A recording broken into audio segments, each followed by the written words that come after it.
يا أهلا بيكم. النهاردة معانا موضوع كورة سخن وشاغل بال ناس كتير قوي، خصوصا يعني في المغرب والوطن العربي كله. أيوة. بنتكلم عن قائمة منتخب المغرب الرديف اللي المدرب طارق السكتيوي أعلنها لكأس العرب اللي جاية.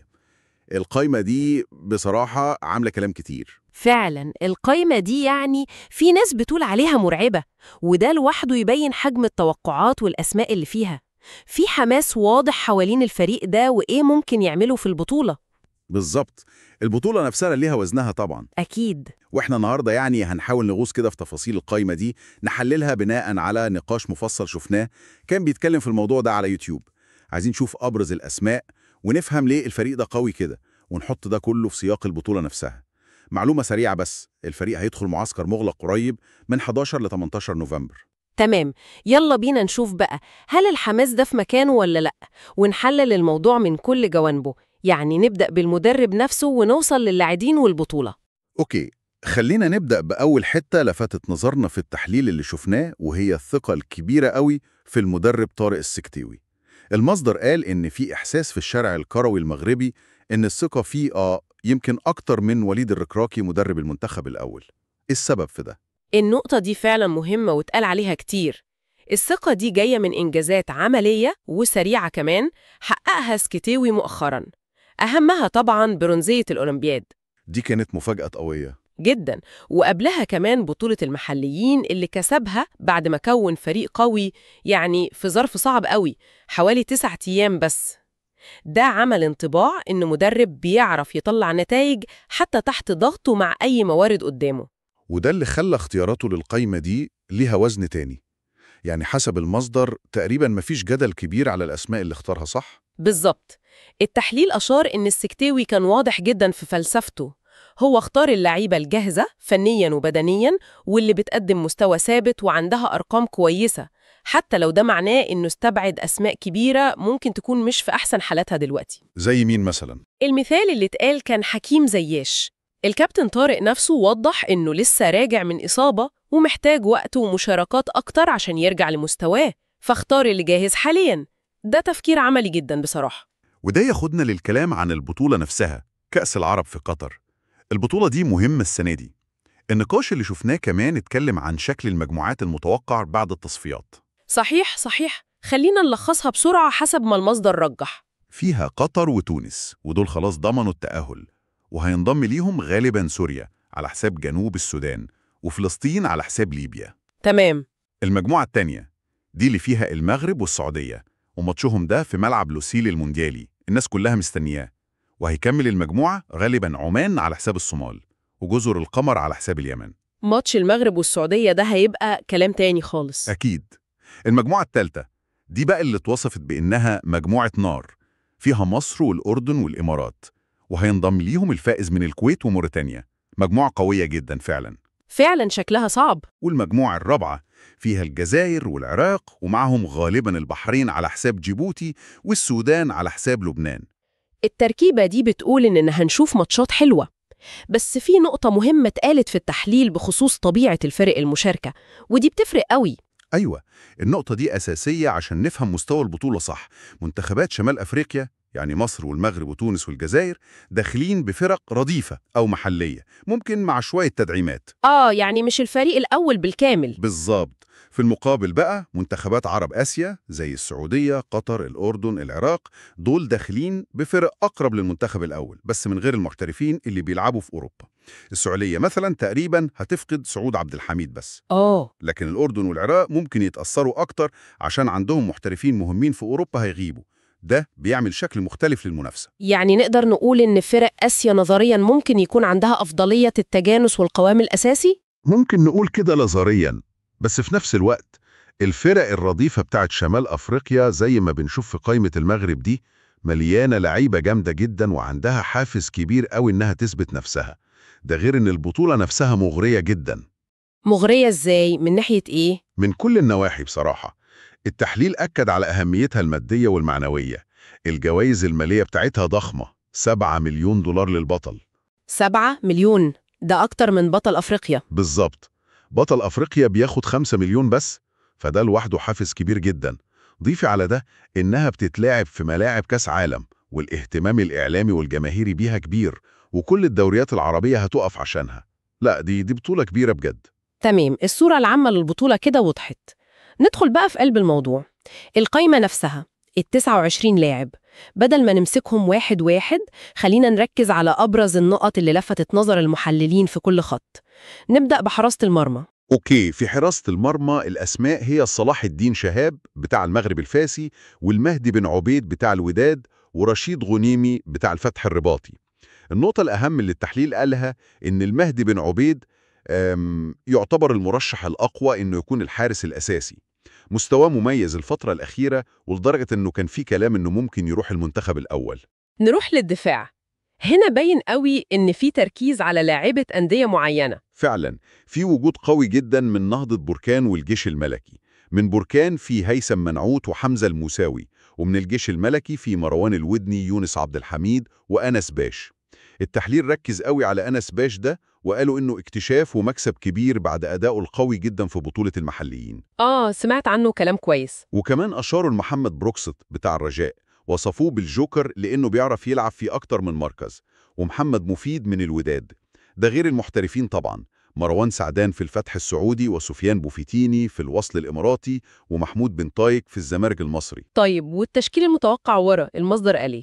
التوقع الأبرز كان إن بن طايق غالبا هيحجز مكانه في الباك الشمال، وبروكسوت ممكن يبدأ يمين. وفي قلب الدفاع أنس باش ده عنصر أساسي، ومعاه واحد تاني ممكن يكون الودني أو بوفتيني. الفكرة إن الخط ده فيه قوة وعمق، يعني فيه بدايل كويسة. نطلع بقى لنص الملعب. هل سيطرة الجيش وبركان مكملة؟ بشكل كبير أيوة. أيوب خيري من نهضة بركان، وخالد آية أورخان من الجيش الملكي موجودين.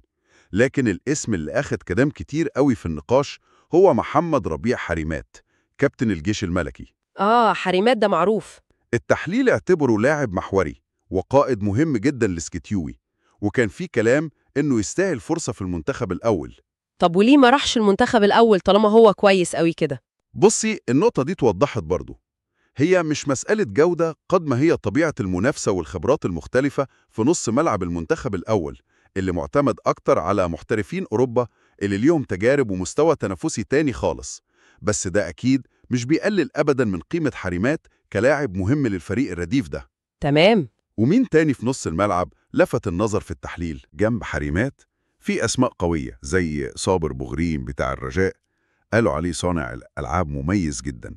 وأشرف المهدوي من التعاون السعودي، وليد الكورتي من بيراميدز المصري. الكورتي ده عامل شغل كويس مع بيراميدز. بالظبط.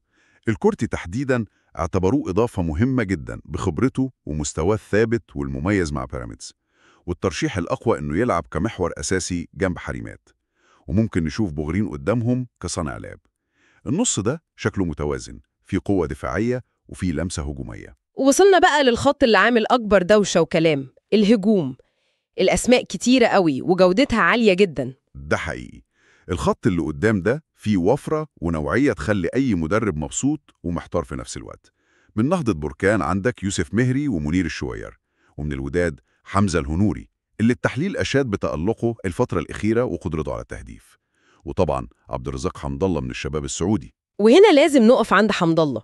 المصدر وضح إن وضعه غريب شوية. بالظبط. النقطة اللي أكدوا عليها هي إن حمد الله حاليا مش بيشارك مع نادي الشباب، والموضوع مش إصابة، لأ، هو مستبعد لأسباب ثانية. ورغم ده السكتاوي مصمم عليه ومقتنع بيه جدا وضمه للقائمة. غريبة دي. هي رسالة قوية من المدرب إنه واثق في اللاعب وقيمته حتى لو مش بيلعب بانتظام. تعتبر مخاطرة محسوبة شوية من السكتاوي. ولسه في أسماء تانية في الهجوم صح؟ القايمة لسه ما خلصتش. طبعا معانا كمان كريم البركاوي الظفرة الإماراتي، ووليد أزارو عجمن الإماراتي اللي عودته للمنافسة دي كانت حاجة كويسة في التحليل. وطارق السدولي خرفكان الإماراتي، ده اتقال عليه إنه لاعب ملوش حل بموهبته. وعصامة طنان صلال القطري، وأمين زحزوح الوكر القطري، وأخيراً أشرف بن شرقي الأهلي المصري حالياً. بن شرقي بالذات التحليل قال إنه ممكن يكون ضامن مكانه؟ بنسبة كبيرة قوي. التحليل اعتبر إن بن شرقي بمستواه الحالي وتألقه مع الأهلي يعني شبه حاجز مكانه كجناح شمال أساسي في تشكيلة السكتاوي. هو بيقدم إضافة قوية جدا بصراحة في الحتة دي. طيب مع كل الأسماء الهجومية المرعبة دي، هل ممكن نشوف تغيير في طريقة اللعب؟ السكتيوي معروف إنه بيلعب 4-3-3. السؤال ده اتطرح فعلا في النقاش، يعني هل ممكن يلجأ ل 4-4-2 أو حتى 4-2-4 عشان يستغل كثرة المهاجمين والأجنحة دي؟ الرأي اللي كان غالب في التحليل إن السكتيوي غالبا هيفضل ماسك في طريقة 4-3-3 اللي نجحت معاه وحقق بيها نتائج ممتازة قبل كده، خصوصا في بطولة المحليين. يعني هيمشي على نفس النهج. غالبا التغيير ممكن يحصل طبعا حسب ظروف الماتشات، لكن البداية غالبا هتكون بالشكل ده. وكمثال للثلاثي الهجومي اللي ممكن يبدأ، المصدر رشح مين؟ كمثال يعني طرحوا المصدر، ممكن نشوف زحزوح على اليمين وبن شرقي على الشمال وحمد الله كمهاجم صريح. بس دي طبعا مجرد توقعات، المنافسة قوية جدا من أزارو والبركاوي والهنوري والسدولي كمان. ده اللي بيسموه صداع إيجابي للمدرب. فعلا اختيارات صعبة. في نقطة تانية برضو لفتت النظر في التحليل بخصوص الهجوم، وهي غياب أيوب الكعبي. صحيح، الكعبي هداف بطولة المحليين الأخيرة اللي كسبوها مع السكتيوي. بالظبط. كان في تساؤل عن سبب عدم ضمه، يعني هل هو مصاب مثلا؟ لأنه اسمه مهم وكان متألق جدا في نفس الظروف دي تقريبا. ده يعتبر غياب ملحوظ بصراحة. يبقى كده الصورة العامة للقايمة حسب التحليل اللي اعتمدنا عليه إنها قوية جدا ومليانة بالأسماء الكويسة في كل الخطوط، ويمكن تعتبر من أقوى الفرق الرديفة اللي داخلة البطولة لو قارناها بمصر مثلا. التحفظ الوحيد كان على حتة جاهزية حمد الله للماتشات عشان مش بيشارك مع نادي. بالظبط. القوة والعمق موجودين في القايمة، والبطولة دي رغم إن توقيتها ممكن يكون صعب شوية قبل كأس إفريقيا بأيام قليلة زي ما المصدر قال، لكنها فرصة ذهب. أولاً بتبني جيل تاني قوي للمنتخب المغربي ياخد خبرة دولية في بطولة كبيرة دي نقطة مهمة للمستقبل. جداً. ثانياً بتدي فرصة للعيبة يتألقوا في بطولة مهمة مادياً ومعنوياً زي ما قلنا. ثالثاً بتحافظ على حماس وزخم الكرة العربية، والمستوى المتوقع للماتشات في كل المجموعات يبشر بمنافسة قوية وممتعة. بكده نكون عملنا جولة تحليل سريعة ومكثفة لقائمة منتخب المغرب الرديف لكأس العرب بناء على النقاش المفصل اللي كان مصدرنا النهاردة. واضح إن الحماس ليه مبرراته والتوقعات عالية للفريق ده مع طارق السكتيوي. ونسيب بقى المستمعين مع فكرة أخيرة يفكروا فيها، ودي نقطة التحليل المحليها برضه. لو الفريق الرديف ده بالقوة الحالية والأسماء دي قدر يعمل نجاح كبير في كأس العرب، بطولة ليها قيمتها المالية والإعلامية والجماهيرية، هل ده ممكن يعمل نوع من الضغط الإيجابي أو حتى يفتح باب المنافسة بجد لبعض اللعيبة دول على أماكن في المنتخب الأول؟